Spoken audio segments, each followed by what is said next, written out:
નજર કરીએ વડોદરાથી સમાચાર છે। કોર્પોરેશનની સામાન્ય સભા દરમિયાન બબાલ થઈ। યુથ કોંગ્રેસના કાર્યકરો અને બીજેપીના કોર્પોરેટરો વચ્ચે માથાકૂટ થઈ।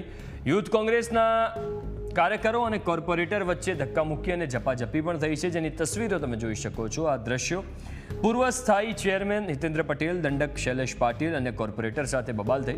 લારી ગલ્લા હટાવતા યુથ કોંગ્રેસના કાર્યકરોએ રજૂઆત માટે સામાન્ય સભામાં ઘૂસવાનો પ્રયાસ કર્યો હતો। પાલિકાના સિક્યુરિટી સ્ટાફે વચ્ચે પડીને મામલો થાળે પાડ્યો।